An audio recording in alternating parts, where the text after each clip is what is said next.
मैं आज आपका छठा चैप्टर स्टार्ट कर रहा हूँ। लॉकडाउन की वजह से स्कूल भी बंद है और कोचिंग भी बंद है, इसलिए मैं आपको ऑनलाइन क्लास दे रहा हूँ। छठा चैप्टर स्टार्ट कर रहा हूँ, इसकी भी वजह है। छठा चैप्टर ही पहले मैं स्टार्ट क्यों कर रहा हूँ, इसमें थ्योरम है, आपको थ्योरम याद हो जाएंगी। ये चैप्टर स्टार्ट करने से थ्योरम भी याद हो जाएंगी, फिर थ्योरम की प्रैक्टिस भी है, फिर उसके बाद रिवाइज होगा तो और अच्छे से आपकी प्रैक्टिस हो जाएगी इस चैप्टर की। और ये चैप्टर ऐसा है जो प्रैक्टिस मांगता ही है। दूसरी बार रिवाइज ज़रूरी है इसका, इसलिए मैं इस चैप्टर को स्टार्ट कर रहा हूँ। मैं एग्ज़ाम्पल और ऐच्छिक सभी कराता हूँ। कुछ टीचर्स ऐच्छिक नहीं कराते, कुछ टीचर्स क्वेश्चन वो एग्ज़ाम्पल भी नहीं कराते, और कुछ टीचर कैपिटल के सवाल नहीं कराते, सिर्फ एनसीईआरटी के कराते हैं। देखो, कोई वो टीचर कहते हैं कि पेपर में नहीं आते, पेपर में सभी क्वेश्चन आते हैं। पेपर में कोई भी क्वेश्चन आ जाता है। मेरे पास पिछले साल के, काफ़ी पिछले साल के, मतलब पिछले साल के जो क्वेश्चन पेपर है वो मेरे पास हैं। उसमें आप आकर देखो, आपको ऐच्छिक के कई सवाल मिलेंगे और बहुत से सवाल तो रिपीट होते हैं। इसलिए ऐच्छिक के सवाल भी करने ज़रूरी है।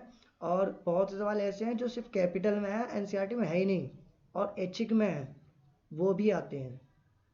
फिर उसके अलावा जैसे कंप्लीटेड स्क्वायर है, पूर्ण वर्ग विधि, वो 10वीं के सिलेबस से हटा दी गई है, लेकिन वो इतनी ज़्यादा इम्पोर्टेंट है कि अगर आप उसको नहीं सीखोगे तो 11वीं और 12वीं क्लास में आपको बहुत दिक्कत आएगी और बहुत से सवाल आप कर ही नहीं पाओगे जब तक वो सीख नहीं पाओगे। तो तब सीखने से बेहतर अब सीख लो, बढ़िया रहेगा। और तब सीखोगे तब कोई सिखाएगा भी नहीं। क्यों? पहली बात तो ये कहेगा कि भाई आपने 10वीं क्लास में क्यों नहीं सीखी। फिर उस वक्त सीखने का टाइम भी नहीं होता है, इतना लोड हो जाता है। बहुत साइंस साइड के स्टूडेंट होते हैं, कॉमर्स वाले बच्चे, सबके लिए बहुत ज़्यादा लोड हो जाता है, उस वक्त सीखना मुश्किल हो जाता है। और फिर सीखना पड़ेगा क्योंकि 11th 12th अगर आपको पास करनी है तो फिर इंट्रेंस एग्ज़ाम भी ये काम आता है। तो जो अगर सिलेबस से हटा भी दिया गया है तो उसको भी आप सीखो, इसलिए नहीं कि पेपर में आएगा या नहीं आएगा, इसलिए कि आपके वो काम आएगा, आगे क्लासेस में भी काम आएगा और इंट्रेंस एग्ज़ाम में भी काम आएगा, आगे आपके लाइफ में काफ़ी काम आएगा। कुछ बच्चे ये कहते हैं कि भाई ये पढ़ाई हमारे कब कहाँ काम आएगी, ये हम जो कर रहे हैं काम नहीं आएगा। आपको मैं ये छठे चैप्टर में बताता हूँ कि आपके छठे 6 चैप्टर में काम कहाँ आता है। हर चैप्टर या हर चीज़ जो आपको पढ़ाई में दी गई है वो एक लेवल ऐसा बनाया गया है कि वो आप सीख रहे हो, और ये लेवल आपको ये वहाँ तक ले जाएगा कि वो चीज़ें आपके सारी काम आएंगी।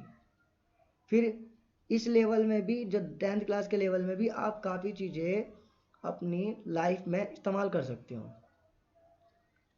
एप्लीकेशन जब आप किसी भी चीज़ की करते हो तब आपको समझ में आता है कि हाँ ये कहाँ कहाँ इस्तेमाल में आती है, कहाँ कहाँ इनका यूज़ होता है। तो ऐसा कुछ नहीं है कि कोई भी चीज़ बेवजह नहीं है, सब पढ़ाई में किसी वजह से है, वो सारी काम आने वाली चीज़ें हैं। मैं 6 चैप्टर आपको करा रहा हूँ। अच्छा, 6 चैप्टर में क्या है कि अगर आपका कोई खंबा है या कोई पर्वत है कोई भी, तो आपको उसे, अगर वो बहुत ऊंचाई पर है, बहुत ऊंचा है, तो आपको उसे नापोगे क्या? एक आदमी यहाँ पकड़ेगा और एक आदमी फिट्टे को लेकर के या रस्सी को लेकर के उसके ऊपर चढ़ेगा, फिर उस रस्सी को ला करके नीचे नापोगे? ऐसा थोड़ी ना होगा। आप बिना इससे चढ़े, बिना इस पर चढ़े आप इसकी ऊंचाई बता सकते हो। ये छठे चैप्टर से आप सीखोगे। छठे चैप्टर में चैप्टर नंबर 9, चैप्टर जो 9वां चैप्टर है, सम एप्लीकेशन ऑफ ट्रिग्नोमेट्री, वो भी आपको ये सिखाता है। किसी भी चीज़ की, आप किसी भी खंबे की या किसी भी मकान की अगर आप ऊंचाई निकालना चाहो तो आप उस पर बिना चढ़े, उसको बिना नापे आप बता सकते हो कि वो कितना ऊंचा है। इसमें क्या होगा कि जैसे ये खंबा है, अब इसकी जो छाया है, परछाई, शैडो, इस शैडो को आपको, इस शैडो का आपको नापना होगा। फिर उसके बाद जैसे आप यहाँ खड़े हो तो आपकी भी आपकी परछाई यहाँ तो हो गई, इस पूरे की परछाई हो गई यहाँ से यहाँ तक, खंबे की परछाई, और आपकी परछाई यहाँ से यहाँ तक हो गई। और आपकी ऊंचाई आप नाप ही लोगे, आप 5 फुट, 6 फुट, 6.5 फुट, जितने के भी आप हो तो आप नाप लोगे। यहाँ पर अपनी लंबाई नाप ली, अपनी परछाई की लंबाई नाप ली, और इस खंबे की परछाई की लंबाई आप नाप लोगे बिना इस पे खंबे पे चढ़े। ये 3 चीज़ नाप सकते हो। और इसके बाद आप एक ट्रायंगल बना करके, ट्रायंगल फॉर्म बना करके आप आराम से इस खंबे की लंबाई बता दोगे। इसमें एक क्वेश्चन है आपका, ऐसा एग्जाम्पल है, आप उसमें ये लंबाई निकालना सीखोगे और एक्सरसाइज में भी है। तो ये आपकी कितना काम है, बिना चढ़े आपने ये बता दिया। इसी तरह से पृथ्वी से लेकर के चांद तक की दूरी निकाल ली गई, पृथ्वी से लेकर के सूर्य तक की दूरी निकाल ली गई। ये सारे मेथड ही तो हैं जो हमारे काम आए हैं। तो ऐसा कुछ नहीं है कि आपके ये काम नहीं आएगा, ये कोई चीज़ काम नहीं आएगी, सब चीज़ें काम आती है। बस उस लेवल तक आप पहुँचो तो सही।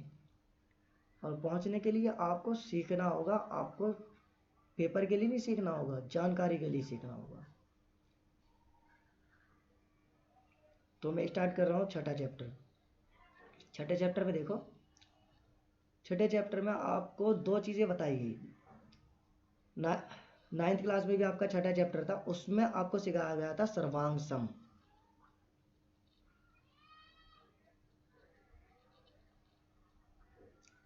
मतलब कॉन्ग्रेंट।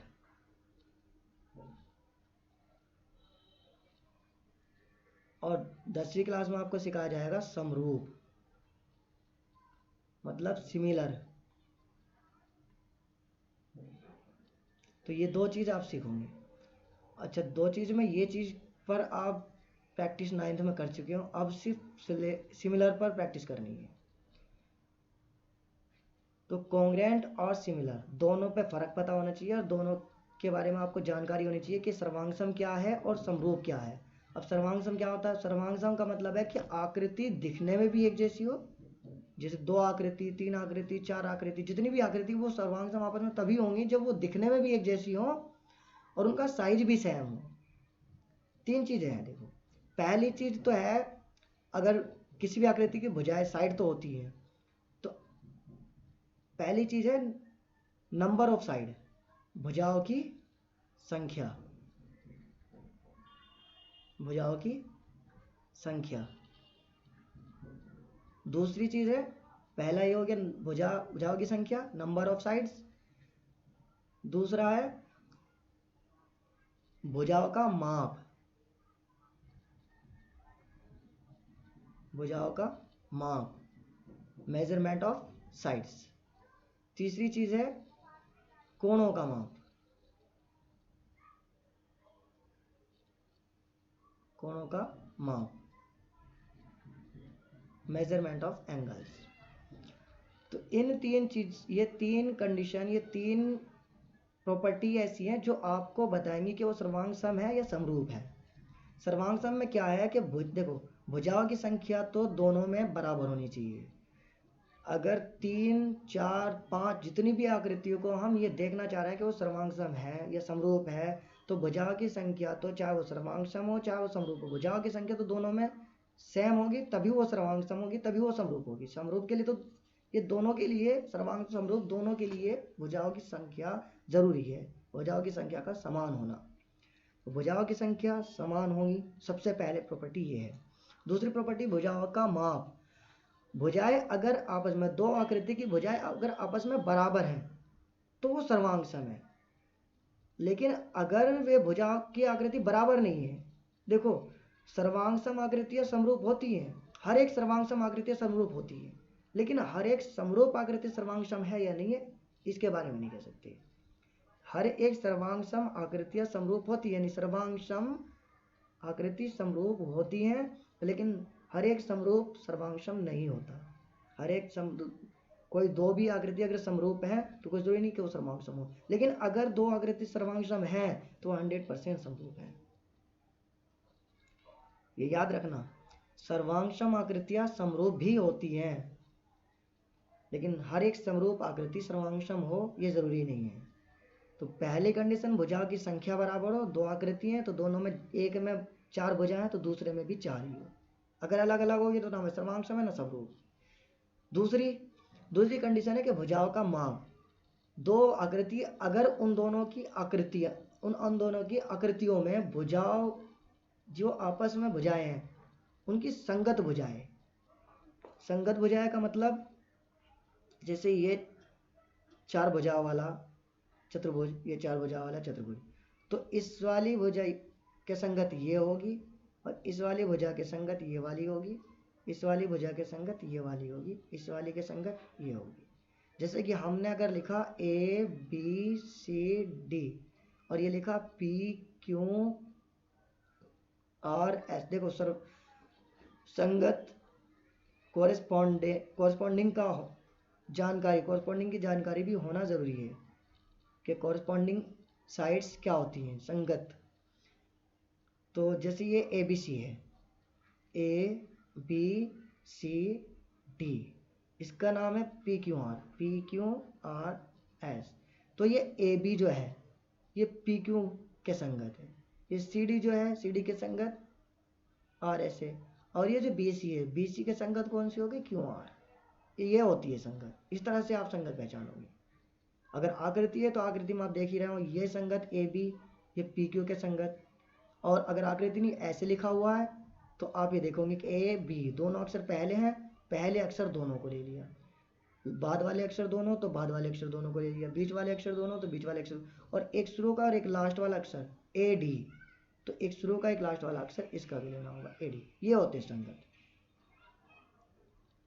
तो संगत भुजाएं अगर बराबर हैं तो समरूप भी है सर्वांग।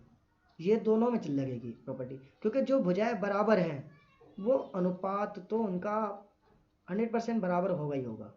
अब आती है अनुपात की बात। अनुपात का मतलब है कि एक भुजा का दूसरी भुजा से भाग करना, भाग करने के बाद जो रिजल्ट मिलेगा, मतलब एक भुजा के कितना गुना दूसरी भुजा है।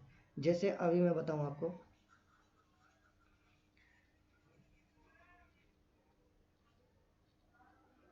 एक भुजा, एक आकृति है और एक ये, अगर ये 2 है और ये 4 है तो ये 2 और ये 4 में कितना फर्क है, 2 का फर्क है।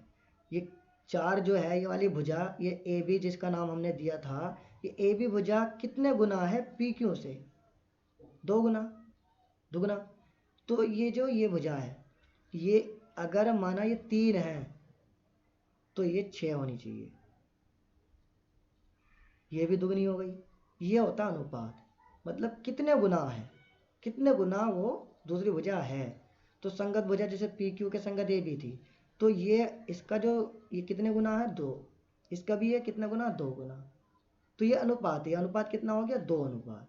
अब अनुपात कैसे निकालोगे, जो बड़ी भुजा है बड़ी भुजा को रखो अंश में ऊपर, ये भिन्न के सवाल आपको पता ही होगा, ऊपर अंश होता है और नीचे हर। तो बड़ी संख्या को ऊपर रखा, छोटी संख्या को नीचे रखा और भाग कर दिया 4 और 2 को, वे 2 दूनी 4, 2 आ गया। तो अनुपात कितना है 2। इसी तरह से 6 को 3 से भाग कर दिया, 3 दूनी 6, ये भी 2 आया। तो ये जो अनुपात है ये 2 अनुपात आ रहा है। इसी तरह से सारी भुजाओं का अनुपात 2 होगा अनुपात, तो ये समरूप होगी, सर्वांगसम नहीं होगी। सर्वांगसम में भुजाओं का बराबर होना जरूरी है। सर्वांगसम का मतलब ये है,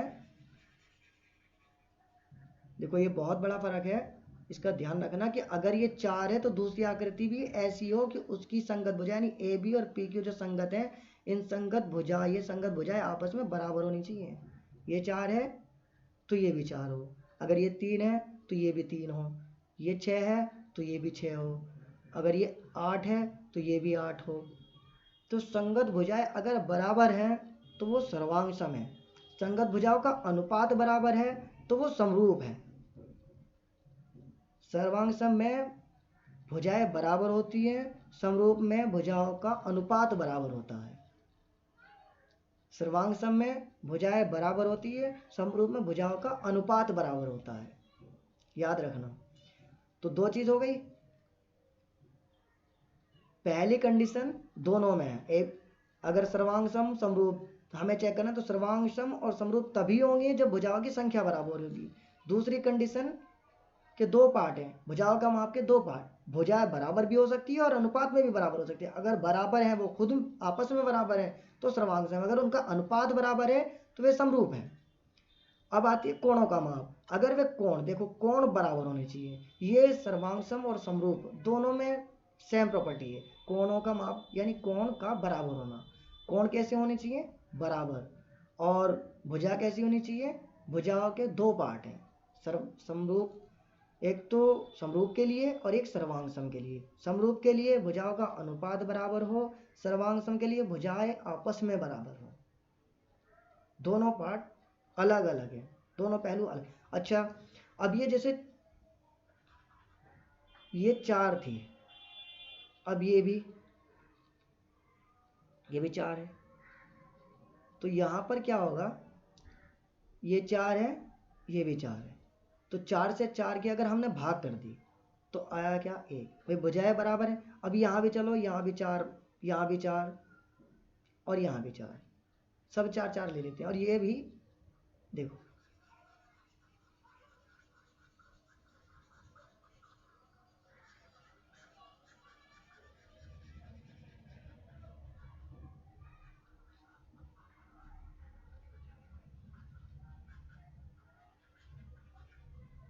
देखो एक तो आकृति हो गई ये वाली,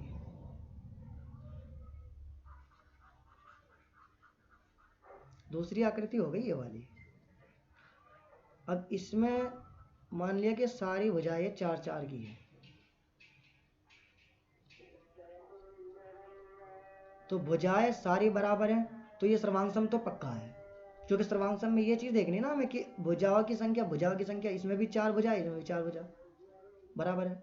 भुजाओं भुजाएं खुद में बराबर, भाई हर भुजा इसकी भी 4 है, हर भुजा इसकी भी 4 है, तो भुजाएं भी बराबर, भुजाओं का माप भी बराबर। अब कोण, इसमें भी मान लेते हैं कि ये सारे 90 डिग्री के हैं, यानी ये भी वर्ग है और ये भी वर्ग है,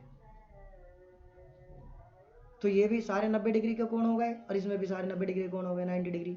अब 90 डिग्री का कोण है, दोनों में 90 डिग्री के कोण है, तो कोण भी बराबर हो गए, तीनों प्रॉपर्टी बराबर, तीनों प्रॉपर्टी बिल्कुल फुल, बिल्कुल अप्लाई हो रही है। अब तीनों प्रॉपर्टी जब अप्लाई हो गई तो इसका मतलब ये सर्वांग है। अब समरूप में क्या है, समरूप में है कि भुजाओं की संख्या बराबर हो, 4 इसमें 4 इसमें, फिर दूसरा कोण बराबर हो, इसमें भी सारे 90 डिग्री के, इसमें भी सारे 90 डिग्री के, कोण भी बराबर, भुजाओं की संख्या भी बराबर। अब आता है ये बीच वाला दूसरा नंबर, भुजाओं का माप। भुजाएं बराबर होने से सर्वांग समरूप नहीं होंगे, भुजाएं बराबर होने से समरूप नहीं होंगे, भुजाओं का अनुपात बराबर होने से समरूप होंगे। तो क्या इनका अनुपात बराबर नहीं है? अब देखो, इन भुजाओं का अनुपात देखो तो 4 से 4 की भाग करी 1 आया। अब इन भुजाओं का आपस में देखो तो 4 से 4 भाग करी 1 आया। इन भुजाओं का अनुपात देखो तो 4 से 4 भाग करी 1 आया। ठीक, इसी तरह से सारी भुजाओं का अनुपात। अब इसका इससे देख लो, चेक कर लो, ये सारी भुजाएं इसकी भी, सारी भुजाएं इसकी भी जब बराबर ही है, देखो ये तो होगा इसके अनुपात, इसके संगत, 4 से 4 भाग करी 1 आया, और ये होगा इसके संगत, 4 से 4 भाग करी 1। तो इसका मतलब जब सारी भुजाओं को 4 से ही करनी है तो सबका अनुपात तो एक ही आना है ना। ये देखो, इसकी भी सारी भुजाएं 4 4 की है, इसकी भी सारी भुजाएं 4 4 की है। अब आपस में भुजाओं से भाग करेंगे तो एक आएगा, हर एक भुजा की भाग करने पर एक एक रिजल्ट आएगा। जब एक एक अनुपात आ रहा है तो सारी भुजाओं का अनुपात भी तो सेम हो गया, और जब अनुपात सेम है और बाकी दो प्रॉपर्टी पहले ही सेम हो गई थी, बराबर हो गई थी, दोनों प्रॉपर्टी पहले ठीक ठीक, अब एक प्रॉपर्टी और इस पर लग रही है, तो इसका मतलब ये समरूप भी है। तो ये सर्वांग सम, दोनों आकृतियां सर्वांग सम तो हैं, साथ में समरूप भी है। तो जो आकृतियां सर्वांग सम होंगी वो समरूप भी होंगी, मैक्सिमम कंडीशन। लेकिन जो आकृतियां समरूप होंगी जरूरी नहीं कि वो आकृतियां सर्वांग सम भी हो। ठीक,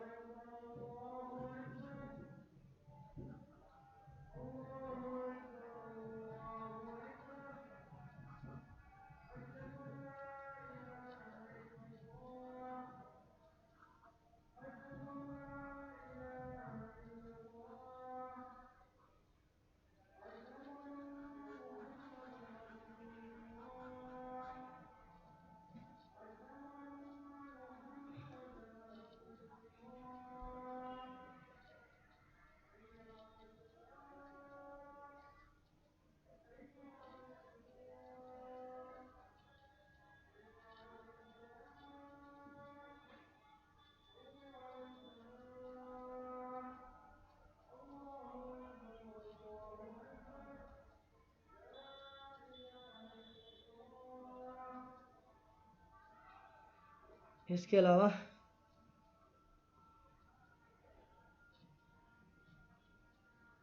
अब ये सर्वांग सम और समरूप आप दोनों चीज़ सीख गए हो।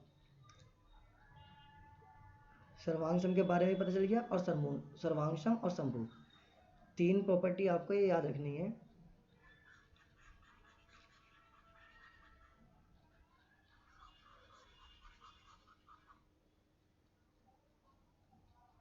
अब देखो,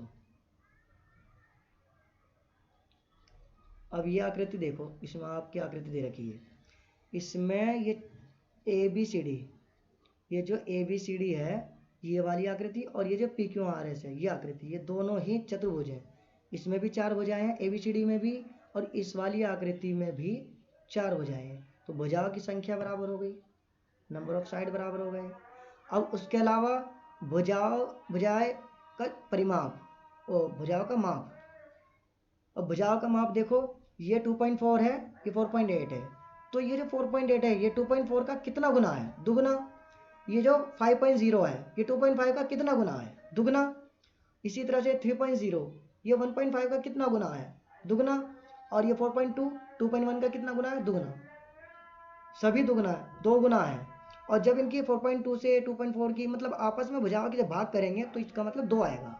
अनुपात सभी का कितना है? 2। जब 2 अनुपात है तो इसका मतलब अनुपात बराबर हो गया, सारी भुजाओं का अनुपात भी बराबर है, भुजाओं की संख्या भी बराबर है। और अब भुजाओं के कोण देखो, भुजाओं के कोण एंगल देखते हैं।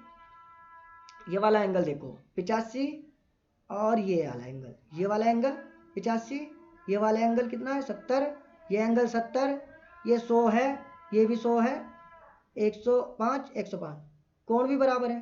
तीन प्रॉपर्टी तीनों इस पर लागू हो रही है। पहली भुजाओं की संख्या बराबर हो, चार भुजाएं इसमें चार भुजाएं इसमें। दूसरी भुजाओं के अनुपात बराबर हो, भुजाओं का अनुपात सेम है। तीसरी कोण बराबर हो, कोण भी बराबर है। तो ये समरूप है, पर इन्हें सर्वांग सम नहीं कह सकते। क्यों? क्योंकि कोण बराबर है पर भुजाओं की संख्या बराबर है, पर भुजाएं आपस में बराबर नहीं है। ये डी सी कितनी है? 2.4, ये एस आर कितनी है? 4.8। तो भुजाएं आपस में बराबर नहीं है, भुजाओं का अनुपात बराबर है, इसलिए सर्वांग सम नहीं है, समरूप है। अब उससे आगे देखो,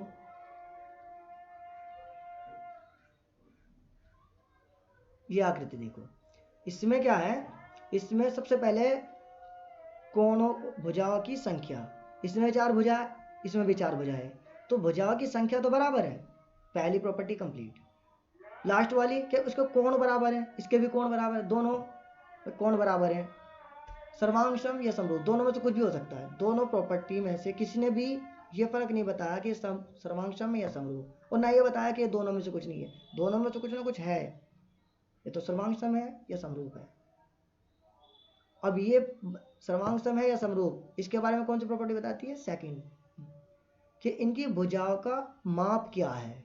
देखो डीसी और एसआर दोनों आपस में बराबर नहीं है, बराबर नहीं है, तो इसका मतलब ये सर्वांग सम नहीं है। दूसरा अनुपात देखो, 3 से 3 की भाग करी 1 आया, इस 3 से ए बी और पी, इसकी ए डी और पी एस दोनों 3 3 है, 3 से 3 भाग करी 1 आया, अनुपात 1 है। इसी तरह से बी सी और क्यू आर, देखो ये क्यू आर है और ये बी सी है, ये वाली 3 3 भाग करी 1 आया। लेकिन डी सी और एस आर, ये 3.5 ये 3, तो इसका अनुपात 1 नहीं आएगा। 3.5 से 3 की भाग करके देखो, अनुपात 1 नहीं आएगा, क्योंकि दोनों सेम नहीं है, बराबर होती है। 3 ये भी 3, तो अनुपात 1 आता। 3.5 ये 3.5, तो अनुपात 1 आता। लेकिन अभिसंगत भुजाओं का अनुपात 1 नहीं है, तो इसलिए ये समरूप ही नहीं है। तो यह आकृति ना तो समरूप है और ना ही संगत।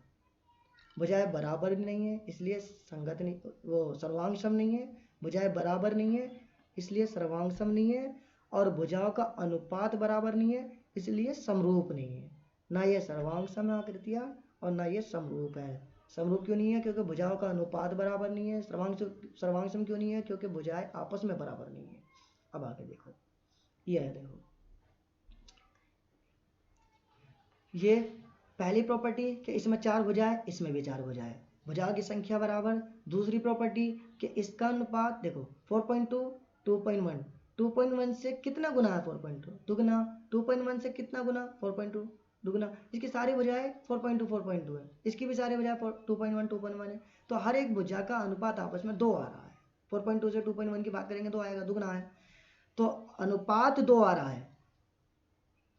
दूसरी ये प्रॉपर्टी दूसरी भी ठीक, दूसरी भी लागू हो गई। अब तीसरी प्रॉपर्टी देखते हैं। तीसरी प्रॉपर्टी क्या है कि इसके जितने कोण हैं सारे आपस में इसके कोण के संगत, इसके सारे इसके संगत कोण, इसके और इसके दोनों संगत कोण आपस में बराबर होने चाहिए। क्या है, देखो इसके सारे कोण 90 डिग्री के हैं। देखने में पता चल रहा है भाई 90 डिग्री का मतलब ये कि एल टाइप में बनता है ऐसे ये। लेकिन क्या इसका 90 डिग्री का कोण है? नहीं, इसका 90 डिग्री का कोण नहीं है, कोई भी इसका 90 डिग्री का कोण नहीं है। तो इसके एंगल और इस वाली आकृति के एंगल बराबर नहीं है। इसका मतलब एंगल बराबर, कोण बराबर ना होने की वजह से ये ना तो सर्वांग सम है और ना ही समरूप है। अब आगे, अच्छा सभी व्रत, व्रत कैसे होते हैं, सर्वांग सम या समरूप? वे देखो पहली कंडीशन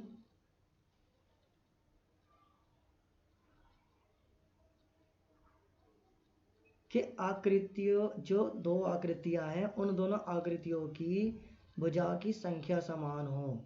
तो इसमें सिर्फ दो ही भुजा होती है अगर देखी जाए तो, एक तो परिधि सर्कमफ्रेंस और एक रेडियस त्रिज्या। ये तो रेडियस है, त्रिज्या,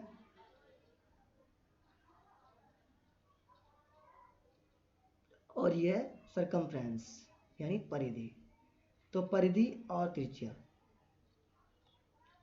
अगर कोई और भी वृत्त बनाएंगे तो उसमें भी दो ही आकृति मिलेंगी, एक तो दो ही भुजा मिलेंगी, एक तो चारों तरफ जो घेरे हुए होगी और एक वो जितने एक एक फिक्स पॉइंट से जितनी दूरी पर वो हर जगह पर होगी, वो दूरी, एक वो दूरी जो एक फिक्स पॉइंट से इस चारों तरफ घेरी हुई आकृति के उस फिक्स पॉइंट से जो दूरी होगी, एक वो दूरी। तो ये दूरी और ये दूरी, ये और ये मतलब दो ही चीज़ है ना, इसमें परिधि त्रिज्या, इसमें भी परिधि और त्रिज्या। तो हर वृत्त में सिर्फ दो ही भुजा होती हैं, दो ही आकृति हैं। अब ये दो भुजाएं हैं तो भुजा की संख्या तो बराबर हो गई। दूसरी बात ये कि उनके कोण बराबर हो, कोण भी बराबर। भाई हर एक वृत्त 360 डिग्री का होता है, हर एक वृत्त 360 डिग्री का। तो चाहे छोटा हो चाहे बड़ा हो सब 360 डिग्री के हैं। दूसरी कंडीशन भी बराबर हो गई, भाई भुजा की संख्या भी बराबर है, कोण भी बराबर है। तो अब देखते हैं, अब जो दूसरी वाली एक प्रॉपर्टी है कि इन भुजाओं के माप। अब माप क्या होगा, अब देखो ये जो है त्रिज्या, मान लेते हैं कि दो त्रिज्या का वृत्त है और ये 5 त्रिज्या का वृत्त है। तो फिर त्रिज्या भी अलग अलग हो जाएगी, त्रिज्या के अलग अलग होने से परिधि भी अलग अलग हो जाएगी। परिधि का फॉर्मूला 2πr। अब देखो दो अगर लगाएंगे आर की जगह तो 2 दूनी 4 4π हो जाएगा, और अगर इसमें 5 लगाएंगे तो 5 दूनी, आर की जगह 5 लिया, 5 दूनी 10π हो जाएगा। तो परिधि भी अलग अलग है। इसका मतलब ये सर्वांग सम नहीं है, क्योंकि एक प्रॉपर्टी जो भुजाओं का माप वाली प्रॉपर्टी है, भुजाओं का माप समान, भुजाएं बराबर हों, तो भुजाएं बराबर नहीं हो रही है इनकी। इसने कहा कि वृत्त का मतलब यही नहीं कि बराबर वाले वृत्त ही, सिर्फ वृत्त का मतलब ये कि सारे वृत्त। तो वृत्त छोटा भी हो सकता है, बड़ा भी हो सकता है, और बड़ा भी हो सकता है।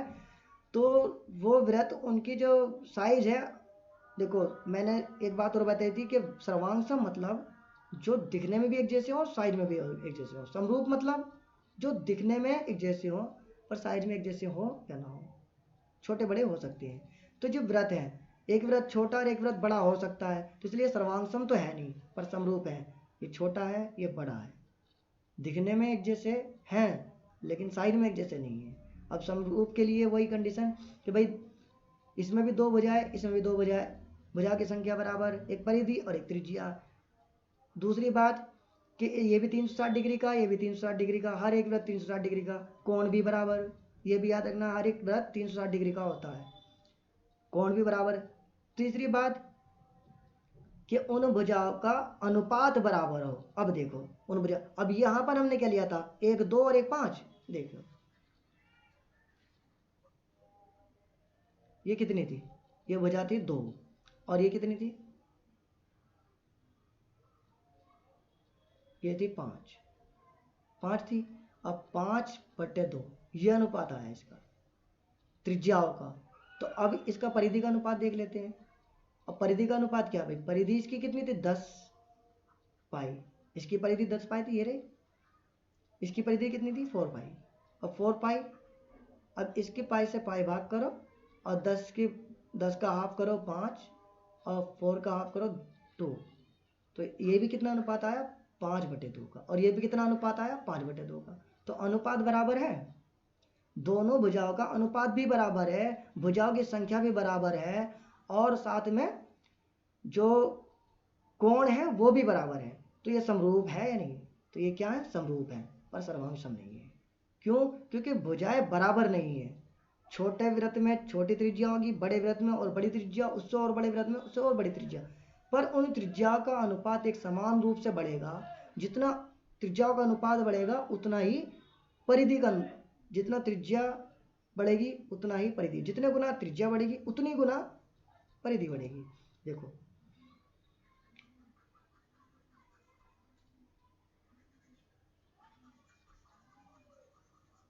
अगर एक 2 त्रिज्या का वृत्त है, दूसरा 4 त्रिज्या का वृत्त है, तो कितना गुना बढ़ी, दुगुना। अब ये परिधि निकालो इसकी 2 पाई आर से, तो आर रखो 2, 2 दूनी 4, 4 पाई, और ये 4, आर रखा 4, 4 दूनी 8, 8 पाई, 8 पाई और 4 पाई। अगर इसको डिवाइड किया जाए तो 4 दूनी 8, 2 आ रहा है ना। देखो एक का अनुपात देखो, परिधि का फॉर्मूला होता है 2 पाई आर, 2 इंटू आर की जगह पर यहाँ क्या रखेंगे 2, बीच में कोई निशान ना हो तो गुना होती है, याद रखना गुना, और ये फॉर्मूला है, ये तुम्हें याद करना पड़ेगा। 2 दूनी 4, मैं इस तरह से सिखा रहा हूँ, ये मैं ये मानकर कि जैसे कि आपको आपने स्टार्ट किया हो सीखना, आप पूरी हर एक चीज़ सीखोगे। मैं छोटी से छोटी, बहुत ज़्यादा छोटी चीज़ें भी बताऊंगा, जो आपको पता भी होगे वो भी मैं आपको बताऊंगा। बहुत सबको वैसे पता होगा 2 पाई आर, क्योंकि 9th क्लास में ये कर चुकी हूँ, फिर भी मैं सब बता के चल रहा हूँ। 4 पाई, अब इसी तरह से 4 अगर यहाँ रख दो भाई, ये ऑनलाइन क्लास है, ऑनलाइन का मतलब ये है कि आप इसको स्किप भी कर सकती हो, आगे बढ़ा दो। अगर जो चीज़ आपको आती है उसको आगे बढ़ा करके और आगे की चीज़ें सीख लो। ये इसलिए मैं एक छोटी छोटी सी चीज़ें बता रहा हूँ। मेरे पास जो स्टूडेंट आते हैं, जब मैं स्टूडेंट को देखता हूँ कि वो किस लेवल का है, जो चीज़ें उसे आती है उससे उस क्लास में नहीं रखता, अलग ग्रुप बनाता हूँ उसमें रखता हूँ।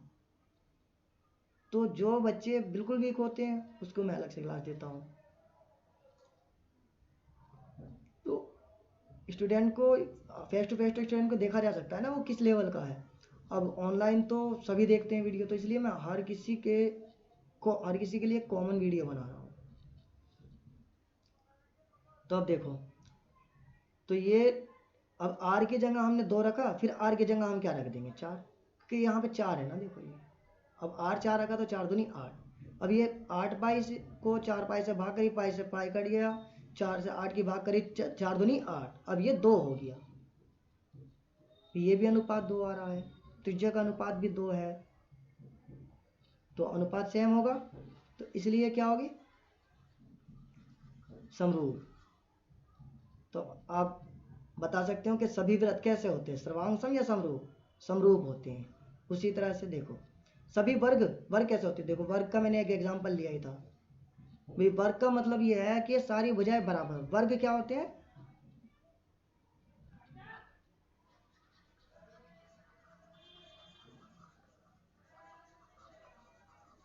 वर्ग का मतलब है कि उसकी सारी भुजाएं, जैसे दो आकृति अगर दोनों वर्ग है तो वर्ग का मतलब है कि सारी भुजाएं, भाई छोटा भी हो सकता है, एक छोटा और एक बड़ा।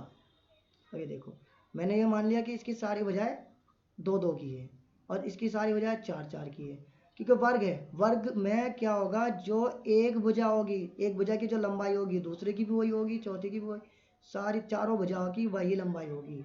तो ऐसा नहीं कि हम इसको चार रखेंगे और इसको तीन रख देंगे, तीन नहीं रख सकते। वर्ग ये तभी होगा जब इसको भी चार, इसको भी चार, इसको चार रखोगे। वर्ग का मतलब है कि सारी भुजाएं बराबर होना, इसलिए इसकी सारी भुजाएं दो हैं, इसकी सारी भुजाएं दो हैं। तो अब ये भुजा जो है देखो देखने में तो एक जैसी है पर साइज में अलग अलग है। तो साइज अलग अलग होने की वजह से ये सर्वांग तो है नहीं। अब समरूप देखते हैं, देखो इसकी चार भुजाएं, इसकी चार भुजाएं, भुजाओं की संख्या बराबर। उसके अलावा इस वर्ग होता है वो जिस जो हर एक कोण जिसका 90 डिग्री का हो, इसका हर एक कोण 90 डिग्री का होगा। अब ये भी वर्ग है, दूसरा भी देखो ये वाला भी वर्ग है, तो इसका भी हर एक कोण 90 डिग्री का होगा।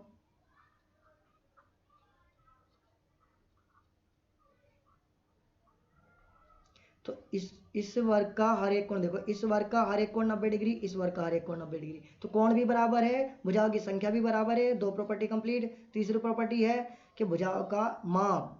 अब भुजाओं का माप क्या है, देखो भुजाएं बराबर नहीं है पर भुजाओं का अनुपात बराबर है। भाई ये सारी भुजाएं क्या है, दो दो, ये सारी भुजाएं क्या है, चार चार। तो चार की जब दो से भाग करेंगे रिजल्ट आएगा दो, चार की जब दो से भाग करेंगे फिर रिजल्ट आएगा दो, चार की दो से भाग करेंगे रिजल्ट दो। किसी भी एक भुजा को इसको पकड़ो, इसकी दूसरी संगत भुजा को पकड़ो और भाग करके देखो रिजल्ट दो ही आ रहा है, अनुपात दो ही आ रहा है। तो अनुपात हमेशा सेम होगा। इससे और बड़ा करेंगे तो और बड़ा करने पर क्या होगा, एक ही अनुपात में भुजाएं बढ़ती जाएंगी। जितनी अगर ये छः हो गई तो ये सारी छः हो जाएंगी। जब छः की तीन से दो से भाग करेंगे तो तीन आएगा, हर एक भुजा का अनुपात तीन होगा, तो तब भी अनुपात बराबर होगा और इसीलिए ये समरूप होंगी। समरूप। अब बताओ सभी वर्ग क्या होते हैं, समरूप या सर्वांग? तो सभी वर्ग समरूप होते हैं, सभी वृत्त समरूप होते हैं। तो दो आकृतियां ऐसी हैं, वृत्त और वर्ग, ये हर तरह से समरूप होंगी। हर एक वर्ग, हर एक दो तीन चार पाँच कितने भी वर्ग हो, हर वर्ग आपस में समरूप होते हैं, हर वृत्त आपस में समरूप होते हैं। दो आकृतियां आपको पता चल गई ऐसी। अब आगे बढ़ते हैं। अब ये देखो तीसरा, ये फिल इन द ब्लैंक्स है। सभी त्रिभुज समरूप होते हैं। कैसे त्रिभुज समरूप होते हैं, समद्विबाहु या समबाहु? बताओ, समद्विबाहु या समबाहु? इसके लिए मैंने इस चीज़ को अच्छे समझाने के लिए मैंने आपके लिए एक ये बना रखा है, ये पहले ही मैंने तैयार करके रखा था जिससे टाइम वेस्ट ना हो। अब यहाँ देखो ये चीज़, यहाँ पर ये वाला, ये दो त्रिभुज हैं भाई। समबाहु त्रिभुज का मतलब क्या है, समबाहु का मतलब है जिसकी सारी भुजाएं बराबर हों, समबाहु। देखो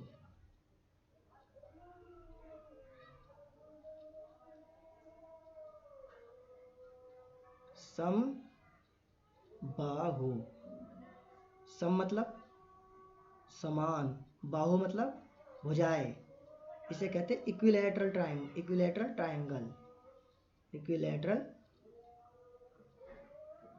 ट्रायंगल। धीरे धीरे मैं सारे ट्रायंगल्स के बारे में बताऊंगा। इक्विलैटरल ट्रायंगल, इक्वल मतलब बराबर, ट्रायंगल मतलब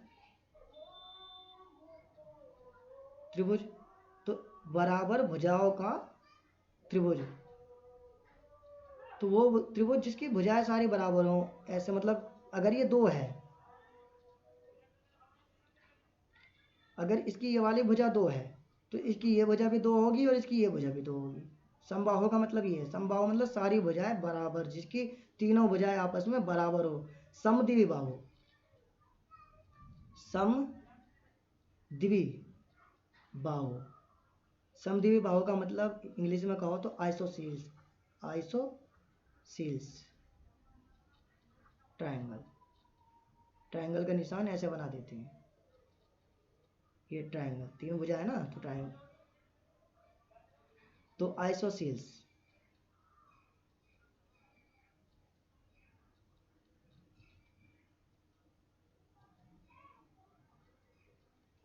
अब समद्विबाहु त्रिभुज, सम मतलब समान, द्वि मतलब दो, तो जिसकी दो भुजाएं, बाहु मतलब भुजाएं, दो भुजाएं बराबर हो, जैसे ये वाला अगर ट्रायंगल है तो इसकी अगर दो भुजाएं है और इसकी तीन है, तो अब ये जो भुजा है या तो ये इस तीन के बराबर हो या फिर ये इस दो के बराबर हो। अगर ये दो है तो इसका मतलब एक भुजा ये और एक भुजा ये, दोनों भुजाएं आपस में बराबर है।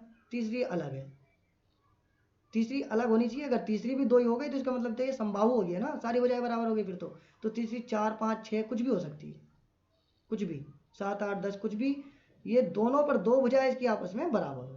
ये ना हो तो चलो मान लो ये हो, जैसे ये पाँच है ये पाँच, तो ये दो भुजाएं आपस में क्या है, बराबर, पर तीसरी भुजा अलग है। तो दो भुजाएं आपस में बराबर होने की वजह से ये समद्विबाहु त्रिभुज है। समद्विबाहु मतलब समान, दो भुजाओं का समान होना, आइसोसील्स ट्रायंगल, इक्विलैटरल ट्रायंगल। अब देखो, अब ये चीज़ मैंने यहाँ पर ये बना रखा है। अब यहाँ देखो ये वाला जो है, ये आकृति क्या है, ये जो पिंक और ये ब्लू में है, पिंक और ब्लू में, पिंक का नाम है ए डी और सी, और ब्लू का नाम है ए बी और सी। थोड़ा सा देर ध्यान रखना इसको, या फिर आप एक कॉपी लेकर बैठ जाओ और उसमें ये लिख लिया करो, बना लिया करो आकृति। अब ये आकृति देखो ए बी सी और ये ए डी सी। इस आकृति में देखो ए डी, देखो ये पिंक वाली दोनों लाइनें देखो, पिंक वाली। अब पिंक वाली अगर लाइन देखो तो पिंक वाली ये देखो, ये यहाँ पर मेजरमेंट इसकी, ये कितनी मेजरमेंट है, ये 9 मेजरमेंट है इसकी, कितनी है 9। और ये वाली इधर वाली पिंक, ये भी 9 है। तो ये जो दोनों पिंक हैं, ये दोनों पिंक साइड 9 मेजरमेंट वाली है, 9 सेंटीमीटर, सेंटीमीटर मान लो, 9 सेंटीमीटर की है। तो दोनों पिंक वाली भुजाएं, दोनों पिंक वाली साइड क्या है, बराबर है।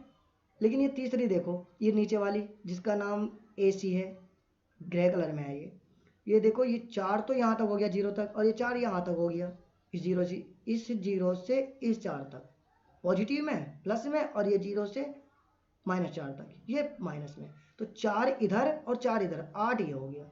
तो ये तीसरी भुजा क्या है इसके, अलग है। तो इसका मतलब ये पिंक वाला ट्रायंगल जो तुम्हारा बना ए डी सी, ध्यान रखो ए डी सी, ये क्या है, ये समद्विबाहु त्रिभुज है। समद्विबाहु जिसकी दो भुजाएं बराबर है, तीसरी अलग है। इसी तरह से ब्लू वाला ए बी सी, इसमें 4.5 ये 4.5 ये, ब्लू वाली दोनों साइड देखो, ब्लू वाली दोनों साइड है 4.5 की है, दोनों बराबर है। लेकिन तीसरी जो है वो 8 की है। तो ये ब्लू वाली जो ट्रायंगल है ए बी सी, ये ट्रायंगल भी समद्विबाहु त्रिभुज है। लेकिन क्या ये दोनों समरूप हैं, क्या ये दोनों सर्वांग सम तो हो नहीं सकती, क्योंकि एक आकृति बड़ी है और एक आकृति छोटी है, साइजों में अलग है। और जो साइज में अलग अलग वो होती है सर्वांग सम, वो होती है, वो सर्वांग सम नहीं हो सकती। थोड़ा जल्दी हो जाता है इसलिए मिस्टेक हो जाती है। तो जो आकृतियां आपस में साइज में अलग अलग हो वो कभी सर्वांग सम नहीं होती, साइज में सेम होंगी तो वो सर्वांग सम होंगी और वो समरूपी होंगी।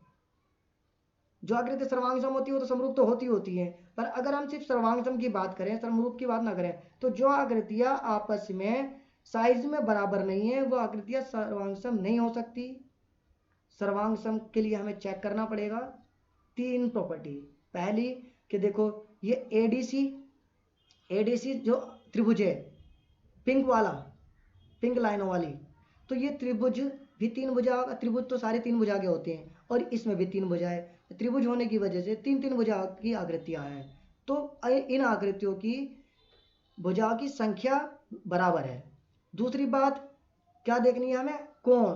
अब देखो कोण इसका अलग है, देखो ब्लू वाला, देखो ब्लू, अब ब्लू में देखो, ब्लू में बिल्कुल अलग है, ब्लू में ये देखो कोण बिल्कुल अलग है।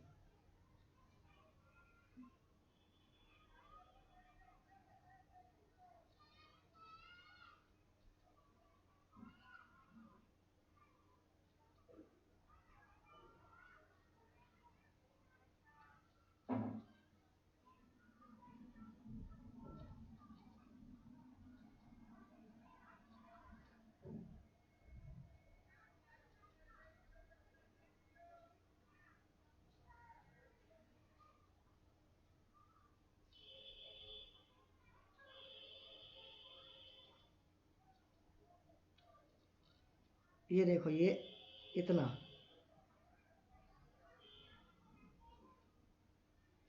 ये वाला, अब ये कौन छोटा है और ये वाला जो है आपस, दोनों आपस में बराबर हो ही नहीं सकते। भाई ये छोटा है और ये बड़ा है, तो यहाँ तो कोण ही बराबर नहीं है, और जब कोण बराबर होना तो ना वो सर्वांशम है ना वो समरूप। जब कोण बराबर ना हो तो ना वो सर्वांशम है ना वो समरूप है। तो कोण तो आपका तो दोनों में बराबर होना जरूरी है ना। तो ये जब कोण ही बराबर नहीं है यहाँ पर, तो ये सर्वांशम कैसे हो जाएंगे, ना समरूप ना सर्वांशम। दूसरी बात, चलो दूसरी तीसरी प्रॉपर्टी क्या थी। पहली प्रॉपर्टी तो ये हो गई कि इन भुजाओं की जो आकृति, ये जो भुजाओं की संख्या वो बराबर, भुजाओं की संख्या बराबर है, दोनों त्रिभुज त्रिभुज है, तीन तीन भुजाओं वाले। दूसरी ये कि इनके कोण बराबर हो, कोण बराबर तो है नहीं। और एक थी कि इनकी भुजाओं का माप क्या है, कि इनकी भुजाओं का अनुपात बराबर हो। अनुपात देख लेते हैं। यहाँ 4.5 और यहाँ 9, 9 4.5 का कितना गुना, दुगुना, दुगुना ही तो होता है। फिर 4 का दुगुना 8 और आधे का दुगुना 1 और, तो 4.5 का दुगुना 9 हो गया ना। 4.5 का दुगुना 9, यहाँ दो दो गुना है। ये पिंक वाली, ये ब्लू वाली भुजा से पिंक वाली भुजा दुगनी है, ऐसी ये पिंक वाली भुजा ब्लू वाली भुजा से कितनी गुनी है, दुगनी। तो ये दोनों अनुपात क्या है, ये समान है। यहाँ भी 2 का अनुपात, यहाँ भी 2 का अनुपात, इन दोनों भुजाओं का अनुपात ठीक है। लेकिन क्या इस वाली भुजा का अनुपात, देखो पिंक वाली, जो पिंक वाला ट्रायंगल है, 2 भुजाएं तो पिंक है और तीसरी भुजा ग्रे है, और इसी ब्लू की 2 भुजाएं तो ब्लू है और तीसरी भुजा ग्रे है। तो 2 भुजाएं जो आपस में है ना, ये एक दूसरे को ओवरलैप कर रही हैं, आपस में एक दूसरे को ढक रही हैं। भाई त्रिभुज 3 भुजाओं का होता है, पिंक वाली भुजा की तीसरी भुजा कहाँ गई, यहाँ ये वाली ए और सी।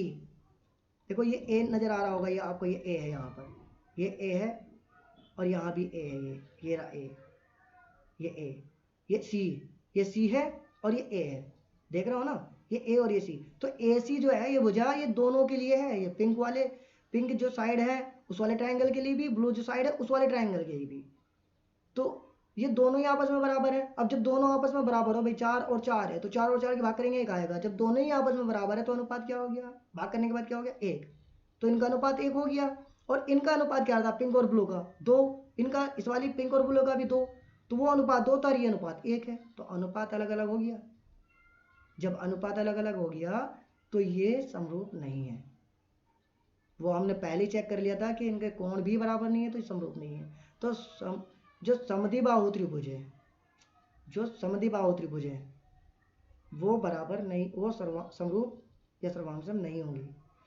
पर समबाहु त्रिभुज, अब समबाहु त्रिभुज देखो, ये वाली जो है एक ब्लैक कलर में, एक ब्लैक कलर में है और एक ग्रीन कलर में है, 2 त्रिभुज तुम्हें दिखाई दे रहा है यहाँ पर। तो ये जो ब्लैक कलर में है इसकी देखो साइड क्या है, 6 6 6, सारी भुजाएं 6 6 की है। ग्रीन कलर में 3 3 3, सारी भुजाएं 3 3 की हैं, 6 6 की है और 3 3 की है। अब देखो भुजाओं की संख्या बराबर है, इसमें भी 3 भुजा, इसमें भी 3 भुजा, दोनों त्रिभुज में 3 भुजाएं, और कोण भी बराबर है। देखो अब एक बात याद रखना, जो तुम्हारे पास समबाहु त्रिभुज होता है, कौन सा त्रिभुज,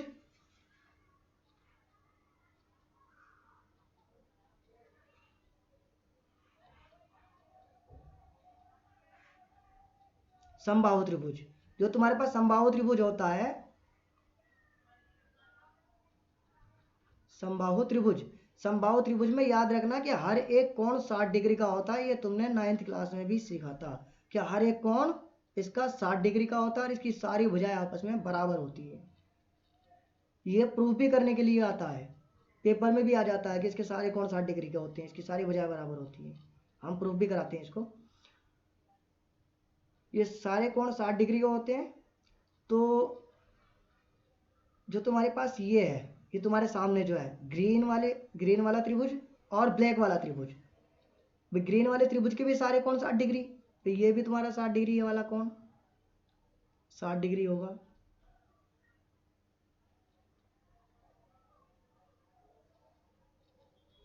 सारे कोण 60 डिग्री के होंगे। और ये वाला भी देखो, ये वाला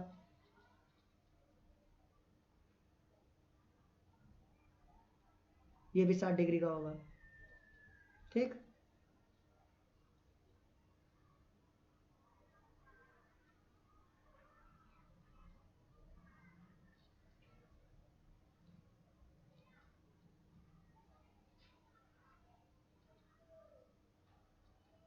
ये भी 60 डिग्री, सारे 60 डिग्री के हैं। तो पहली कंडीशन कि भुजाओं की संख्या बराबर हो, तीन तीन भुजाएं वाली दोनों आकृति है, ब्लैक वाली भी तीन, ब्लैक वाला त्रिभुज भी तीन भुजा का, ग्रीन वाला त्रिभुज भी तीन भुजा का, तो दोनों आकृतियां तीन तीन भुजा की, भुजाओं की संख्या बराबर। कोण तुम्हें पता ही है, समबाहु त्रिभुज दोनों हैं, तो समबाहु त्रिभुज होने की वजह से कोण भी दोनों आकृतियों के बराबर, ये भी 60 डिग्री का कोण है सारे, इसके भी, इस दूसरे वाले त्रिभुज के भी 60 डिग्री का कोण है, तो कोण भी बराबर।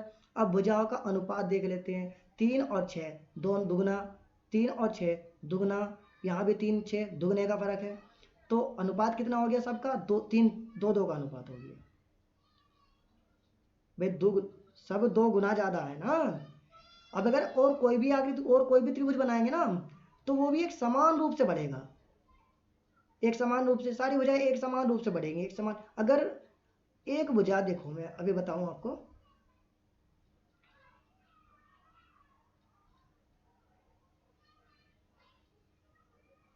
ये हमारे पास एक त्रिभुज है समबाहु, 2 2 2, एक और त्रिभुज अगर हमने इसी को ऐसे करके अगर बड़ा कर लिया, ये बड़ा त्रिभुज मिल गया, तो ये जो अगर 4 बढ़ा तो अनुपात कितना आया, 2 का, 2 का अनुपात आया, तो ये 4 बढ़ेगा, ये भी 4 बढ़ेगा, तो यहाँ भी अनुपात वही आएगा जो यहाँ आया, ये भी 4 ही बढ़ेगा, क्योंकि समबाहु त्रिभुज मतलब इसकी सारी भुजाएं बराबर होंगी, तो एक भुजा जितनी बढ़ेगी दूसरी तीसरी भी उतनी ही ज़्यादा बढ़ेगी, तो जो अनुपात पहली भुजा का आएगा वही अनुपात बाकी भुजाओं का आएगा, तो समबाहु त्रिभुज हमेशा समरूप होगा। वे दिखने में एक जैसी, साइज में एक जैसी आकृतियां नहीं है, दिखने में एक जैसी हैं, साइज में एक जैसी आकृतियां नहीं है, इसलिए सर्वांग सम नहीं है भाई।